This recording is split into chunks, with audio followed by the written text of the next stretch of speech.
한 유대인이 안식일이 되어 회당을 찾았습니다. 이날은 평소와 다르게 회당 입구부터 사람들이 많았습니다. 그는 회당으로 들어가 자신의 익숙한 대로 오른쪽 벽과 가까운 곳으로 들어가려 했습니다. 왜 우리도 교회 가면 자기가 익숙하고 고정적으로 앉는 자리가 있지 않습니까? 대부분 우리 성도님들이 오시면 꼭 그 자리에 앉으시더라고요. 그 자리가 편하시고 또 그 자리에 익숙함 때문에 그렇죠. 그런데 이날은 이미 이 유대인에게 익숙했던 그곳에 사람들이 많이 있었습니다. 자신의 자리가 없어진 이 유대인은 회당 뒷부분 가운데 자리에 어색하게 앉았습니다. 회당장의 인도에 따라 진행된 예배는 어느덧 말씀을 나누는 시간이 되었고, 회당장은 사람들의 요청에 따라 지난주에 말씀을 나누었던 바울을 청했습니다. 이 유대인은 바울이 마음에 들지 않았습니다. 지난주에 그가 말하던 예수를 힘입어 죄사함을 얻고 그를 믿는 자마다 의롭게 된다는 이야기도 받아들일 수 없었습니다. 자신이 지금까지 의롭다함을 얻기 위해 율법을 지키기 위해서 얼마나 열심히 노력했는데 그것이 아니라고, 그 율법으로 의롭게 될 수 없다라고 말하니 도리어 화가 났습니다. 그런데 오늘 그 바울이 또 말씀을 전하는 겁니다. 지난주에 회당 예배를 마칠 때 그에게 감명된 사람들이 이번 주에도 오라고 말하는 것 같더니 정말 또 온 겁니다. 더군다나 어떻게 소문이 퍼졌는지 사람들이 그 바울의 말을 듣기 위해 몰려들었습니다. 평소에 회당에 한번 가자고 그렇게 말해도 거절하던 그 옆집 청년도 보이는 것 같습니다. 이러다가는 이제 조금씩 유대교에 익숙해지기 시작했던 그 사람들마저 저 바울의 말에 속아 그리스도인이 된다고 할 것 같습니다. 더 이상 참을 수 없었습니다. 그는 바울의 말을 가로채어 사람들을 속이지 말라고 소리쳤습니다. 강도처럼 십자가에 달리신 그 죄인이, 십자가에 달리는 사람은 죄인이잖아요. 그 죄인이 어떻게 자신들을 의롭게 할 수 있겠느냐고 사람들을 향하여 말했습니다. 그러자 또 다른 유대인도 모세의 율법을 무시하는 저 바울의 말을 들을 필요가 없다고 동조했습니다. 갑자기 회당 안이 술렁이기 시작한 겁니다.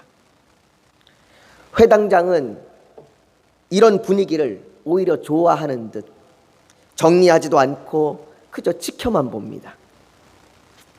이렇게 비시디아 안디옥에서의 두 번째 안식일의 회당은 소란스럽고 바울은 더 이상 말씀을 전하지 못할 것 같습니다. 그런데 오늘 본문 46절을 한번 보십시오. 오늘 본문 46절에 바울과 바나바가 담대히 말하여 이르되 하나님의 말씀을 마땅히 먼저 너희에게 전할 것이로되 너희가 그것을 버리고 영생을 얻기에 합당하지 않은 자로 자처하기로 우리가 이방인에게로 향하노라. 바울과 바나바는 말씀을 전하지 못하는 것이 아니라 오히려 담대하게 유대인들의 그 시기로 인한 반박과 비방에 대응합니다. 바울이 유대인들을 향하여 무엇이라고 말합니까? 오늘 본문에 보니까 너희가 복음을 들었으나 너희는 그것을 버리고 영생을 얻기에 합당하지 않은 자로 자처하였다라고 말합니다. 여러분, 바울이 이방인에게 복음을 전하는 사역을 감당하고 있어도 이 바울의 마음은 항상 유대인들을 향한 그 마음이었습니다. 그는 어떻게 하면 유대인들이 복음을 믿을 수 있는지를 생각했고, 그래서 항상 유대인들에게 복음을 먼저 전하려고 했습니다. 바울의 이런 마음을 잘 보여주는 말씀이 있는데 그게 바로 로마서 9장 1절부터 3절입니다. 로마서 9장 1절부터 3절에 보면 이렇게 얘기해요. 제가 한번 읽어드릴게요. 내가 그리스도 안에서 참말을 하고 거짓말을 아니하노라. 진실을 얘기한다는 거죠. 나에게 큰 근심이 있는 것과 마음에 그치지 않는 고통이 있는 것을 내 양심이 성령 안에서 나와 더불어 증언하노니 자기 안에 괴로움이 있답니다. 그게 뭡니까? 나의 형제 곧 고르게 친척을 위하여 내 자신이 저주를 받아 그리스도에게서 끊어질지라도 원하는 바로라.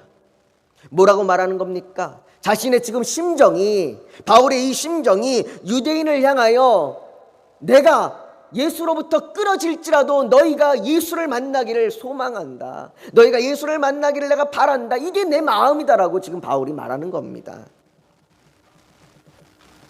그런데 이런 심정을 가지고 있는 바울이, 이렇게 유대인들을 향하여 간절한 마음을 가지고 있는 바울이 오늘 이 회당에 모여 있는 유대인들을 향하여 너희가 스스로 자신이 영생에 합당하지 않은 자라고 복음을 거절하였다라고 말합니다. 여러분, 합당하지 않은 자, 이 표현이 뭔가 부족하거나 모자르다라는 말의 의미가 아닙니다. 합당하지 않은 자, 이 말은 오히려 필요 없다라는 말이에요. 자신들에게 예수가 필요 없다라고 말하는 겁니다. 여러분, 사람들은요, 자신들 스스로 자신이 영생에 들어가지 못하도록 거부하고 있는 겁니다. 문을 활짝 열어놓고 이 문으로 들어가십시오라고 소리쳐도 그 문으로 들어가려 하지 않는 겁니다. 열차의 티켓을 손에 쥐고 있으면서도 그 열차에 올라타지 않는 겁니다. 그리고는 다른 사람들이 열차에 올라타고 열차가 떠나가는 것을 보면서 화를 내는 겁니다. 이게 오늘 복음에 합당하지 않은 자로 스스로 자처한 이 유대인들의 모습입니다. 누가 거절한 겁니까? 본인이 거절한 겁니다. 거절한 사람들은 거절할 뿐만 아니라 시기하고 비방하고 반대합니다. 저의 한 친구는 대학 시절 자기는 특별한 이유가 있는 건 아니지만 교회가 싫다라고 말한 적이 있습니다. 그 생각이 지금도 여전한지는 모르겠지만 이처럼 자신이 거절할 뿐만 아니라 시기합니다. 저의 직장 상사였던 한 분은 교회를 비판하기 위해 성경을 읽었습니다. 믿지 않는 자녀들은 부모가 교회를 가는 것을 싫어합니다. 믿지 않는 부모들은 자녀가 교회를 가는 것을 반대합니다. 이처럼 사람들은 복음을 스스로 거절합니다. 유대인들은 이방인들이 바울의 말을 듣기 위해 회당으로 몰려드는 것을 시기하였습니다. 전에는 유대인들의 말을 들으려 하지 않던 그들이 바울의 말에 이처럼 몰려드는 것이 화가 났습니다.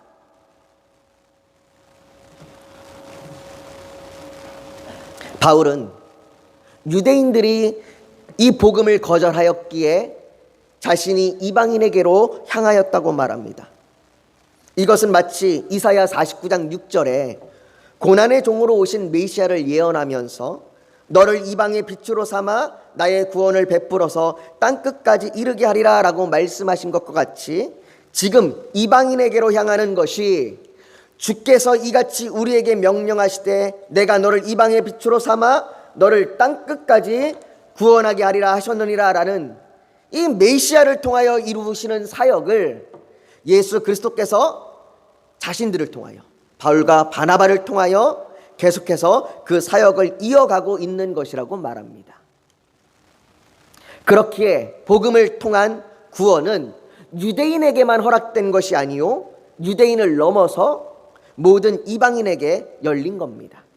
좀 더 쉽게 말하면 전에는 유대인에게만 들어갈 수 있는 그 잔치자리인 줄 알았는데, 그래서 들어갈 수 없다고 생각하거나 들어가기 위해서는 까다로운 절차를 거쳐서 유대교인처럼 되어야만 겨우 들어갈 수 있는 잔치라 생각했는데, 사실은 그 잔치가 모두가 들어올 수 있도록 허락되었다는 겁니다. 잔치의 문이 열렸으니 누구나 생명의 문이신 예수 그리스도를 통하여 들어오라고 말하는 겁니다. 그러니 이 이야기를 들은 유대인, 이 이방인들이 어떻게 반응합니까? 여러분들이 생각할 때 나는 못 들어가는 사람이야, 나는 자격이 없는 사람이야, 나는 들어갈 수가 없어, 이렇게 생각했다가 아닙니다, 당신 들어갈 수 있습니다, 당신 충분히 들어갈 수 있습니다 라는 말을 들으면 여러분들 반응이 어떻겠습니까? 48절에 보니까 이 사람들의 반응이 나오는데요, 이렇게 기록합니다. 이방인들이 듣고 기뻐하여 하나님의 말씀을 찬송하며 영생을 주시기로 작정된 자는 다 믿더라. 그들이 어떻게 해요? 그들이 듣고 기뻐합니다, 찬송합니다, 믿습니다. 그날 회당에 몰려왔던 많은 이방인이 믿는 겁니다.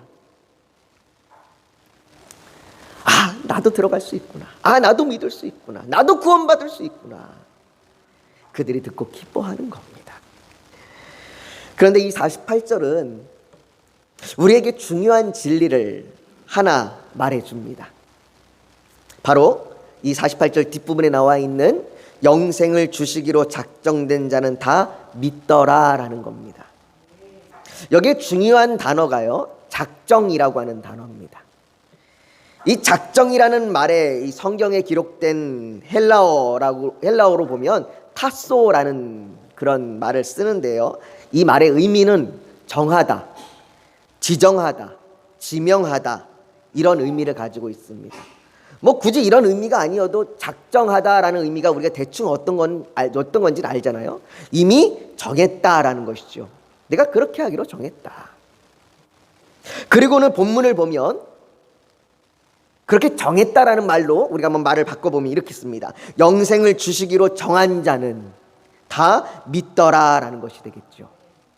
누가 정한 겁니까? 하나님이 정하신 겁니다. 그런데 이것이 하나님이 영생을 주시기로 작정된, 그렇게 주기로 정한 자는 다 믿더라라는 말이 되니까 사람들이 내가 믿게 된 건 감사하지만 내가 그리스도인이 된 건 내 선택 아닌가? 내가 선택한 거 아닌가? 옆집 사람은 믿지 않지만 내가 그리스도인이 된 건 내 자유의지에 의한 선택이었다고, 영생을 주기로 작정되었다는 말에 불편함을 갖는 분들이 계십니다. 혹은 하나님이 정하신 것이라면 반대로 하나님이 영생을 주기로 작정하지 않은 자, 하나님이 영생을 주지 않기로 정한 자, 이 사람들은 믿지 않게 되더라, 이런 말이 되는 거잖아요. 그렇다면 내가 아무리 부모를 전도해도 하나님이 영생을 주기로 정하지 않으셨다면 아무런 소용이 없는 것 아닙니까? 더 나아가 지금 내가 믿는다고 교회에 나와서 예배를 드리지만 내가 영생을 주기로 작정된 자가 아니라면 언젠가는 주님을 떠나는 것이 아닌가, 이렇게까지 생각하는 분들이 계시는 것이죠. 그렇다면 이 부분을 분명히 알아야 합니다. 불편함이나 막연함을 가지고 신앙생활에서는 안 되지 않습니까? 정말로 작정된 건 뭘까? 우리는 분명히 알아야 합니다. 먼저 사람들이 말하듯이 내가 하나님을 믿기로 선택했습니다, 이건 나의 결정이었습니다, 이렇게 말하는 분들께 말합니다. 오늘 본문에 말하는 믿게 된 자들이 누굽니까? 이방인입니다. 유대인들에게 이방인은 어떤 존재입니까? 여러분들, 유대인들에게 이방인이 어떤 존재일까요? 유대인들에게 이방인은요, 상종하지 않는 사람들입니다. 그들과 함께 모여 식사하지도 않습니다. 한 자리에 모이지도 않습니다. 심지어는요, 유대인들에게 이방인은 개와 같다고도 말합니다. 그런데 그렇게 여겨지는 그 이방인들이 스스로 하나님을 믿기로 선택했다고요? 오히려 믿지 않기로 작정한 유대인들보다 더 좋은 것을 선택할, 그렇게 그 좋은 선택을 결정할 만큼 하나님을 찾는다고요? 그렇다면 유대인들보다 이방인이 더 나은 것 아닙니까? 이제는 반대로 이방인들이 유대인을 개와 같다라고 여기는 것이 나을지도 모르겠습니다. 여러분, 유대인이나 이방인이나 어느 하나 나을 것 없습니다. 바울은 이에 대해서 로마서 3장 9절에서부터 11절까지 이렇게 말합니다. 우리 같이 한번 읽어볼까요? 같이 읽습니다. 시작. 유대인이나 헬라인이나 다 죄 아래 있다고 우리가 이미 선언하였느니라. 기록된 바 의인은 없나니 하나도 없으며 깨닫는 자도 없고 하나님을 찾는 자도 없고 라고. 여러분 여기 뭐라고 얘기합니까? 깨닫는 자도 없고 하나님을 찾는 자도 없다. 그런데 이게 사람의 본성입니다. 사람은요 하나님을 찾지 않습니다. 왜 그러냐? 로마서 5장 10절에 보면 이렇게 얘기합니다. 곧 우리가 원수 되었을 때에 하나님과 우리의 관계가 무슨 관계냐? 원수 관계다라고 얘기합니다. 다시 말해 우리는 스스로 선택할 수 있는 능력이 없습니다. 더 나아가 선택받을 수 있는 자격도 없습니다. 내가 스스로 하나님을 믿을 수 있다라고, 내가 그렇게 스스로 선택하여 하나님을 믿기로 내가 결정했다라고 말하는 것은 교만입니다. 창세기 6장 5절은 여호와께서 사람의 죄악이 세상에 가득함과 그의 마음으로 생각하는 모든 계획이 항상 악할 뿐임을 보시고라고 말합니다.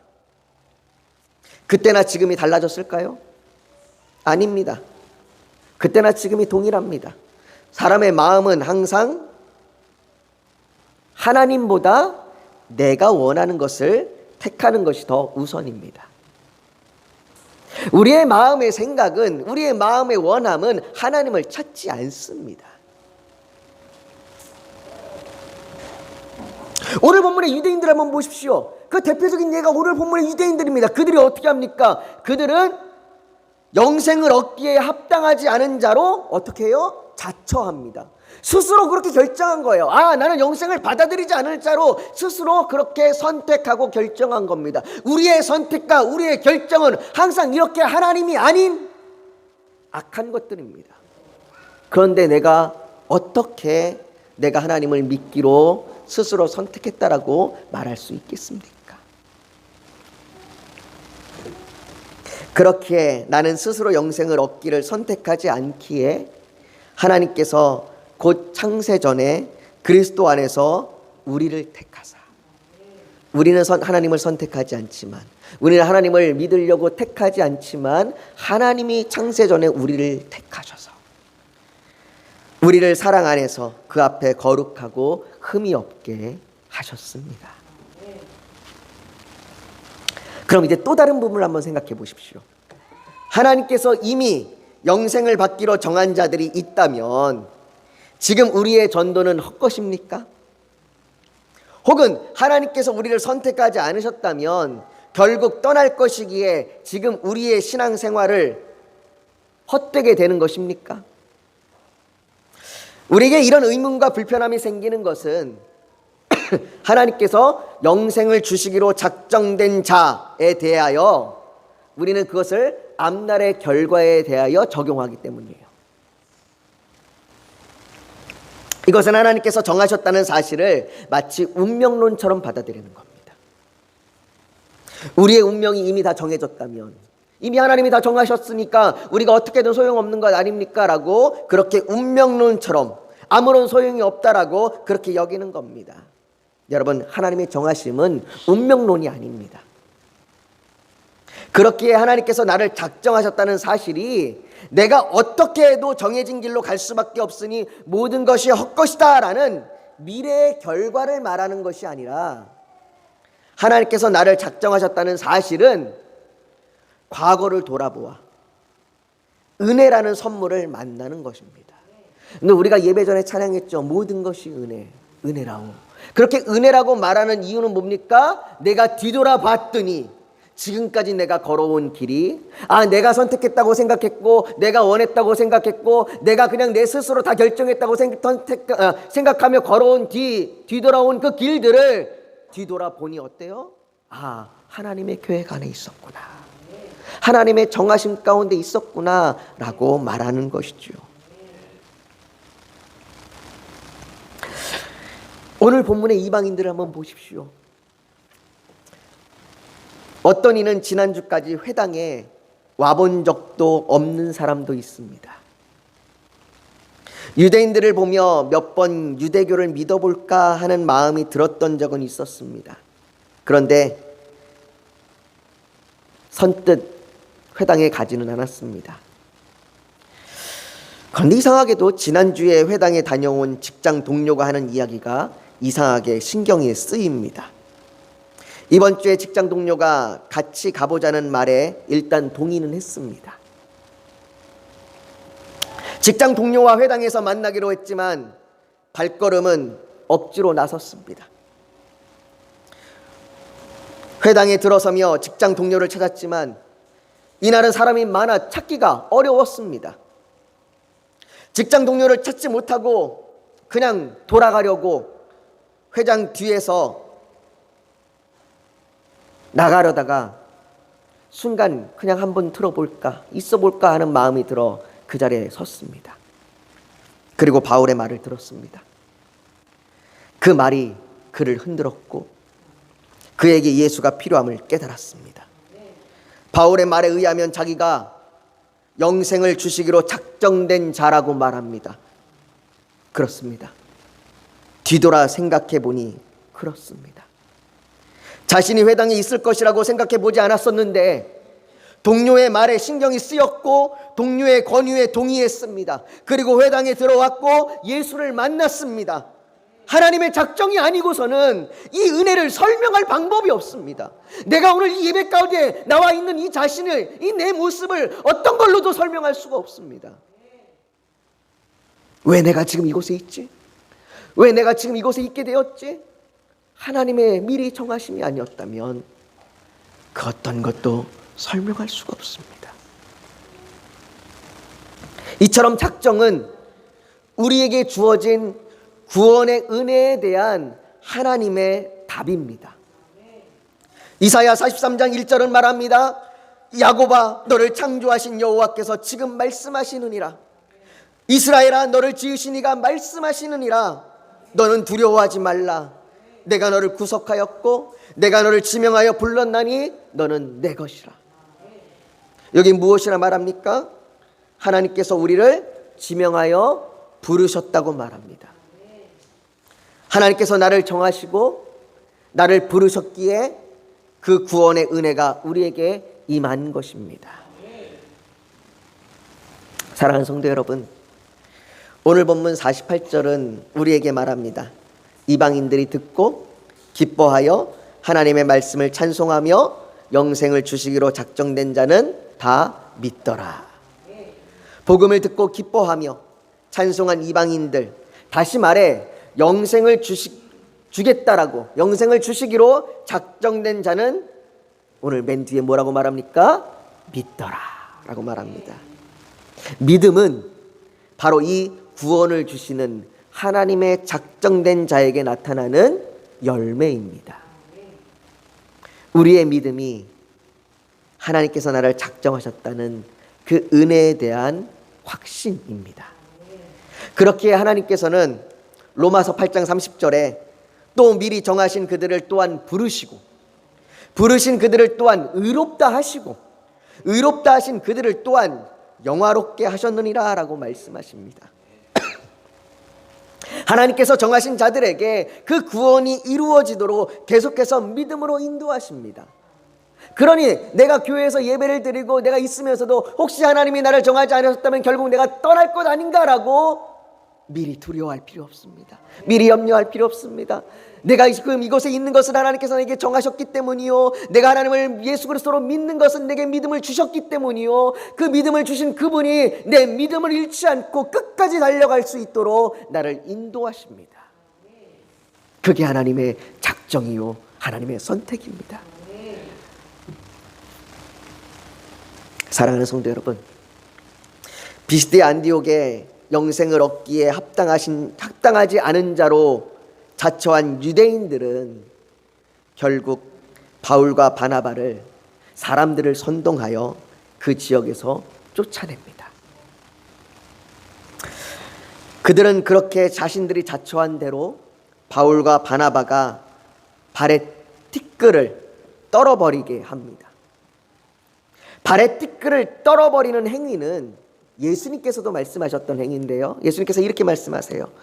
어느 곳에서든지 너희를 영접하지 아니하고 너의 말을 듣지도 아니하거든 거기서 나갈 때에 발 아래 먼지를 떨어버려 그들에게 증거를 삼으라라고 말합니다.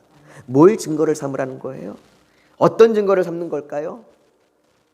발 아래 먼지를 떨어버리는 것은 이제 너와 내가 상관없다라는 증거입니다. 난 이제 너에게 관여하지 않겠다. 난 이제 너와 상관이 없다. 유대인들은 그렇게 자신이 자처한 대로, 자신들이 스스로 영생에 합당하지 않은 자로 자처한 대로 그 결과로 먼지를 떨어버릴 정도로 상관이 없는 자들이 되어버린 겁니다. 그러나 오늘 본문 52절은 제자들은 기쁨과 성령이 충만하니라 라고 말합니다. 여기 제자들이 누굽니까? 바로 오늘 회당에 들어와 예수 그리스도를 믿고 영생을 주시기로 작정된 자, 그래서 믿은 자들입니다. 그들에게는 기쁨과 성령이 충만한, 그로 말미암아 영생을 누리는 하나님의 것이 된 사람들입니다. 사랑하는 성도 여러분, 오늘 우리가 지금 이 자리에 모여서 예배를 드리는 것은 하나님께서 우리를 택하시고 부르시고 믿게 하신 은혜입니다. 오늘 우리가 그 은혜에 감사하기를 소망합니다. 그리고 그 은혜로 말미암아 우리가 기쁨과 성령이 충만하기를 간절히 바랍니다. 여러분들에게 가지고 있는 그 믿음, 여러분들에게 나타난 그 믿음이 여러분들이 하나님께서 작정된 자임을 보여주는 열매입니다. 그러니 흔들리지 마십시오. 그러니 하나님 앞에 하나님, 내가 작정된 자로 기쁨과 성령으로 충만할 줄 믿습니다. 오늘도 나를 인도하시고 이번 주도 나를 인도하시고 내가 그렇게 날마다 믿음으로 살아갈 수 있도록 도와주시옵소서. 우리 그렇게 지금 구하며 나아가기를 소망합니다. 우리가 오늘 이 시간 그런 마음으로 좀 기도하기를 원하는데요. 여러분, 우리가 주님 앞에 좀 기도합시다.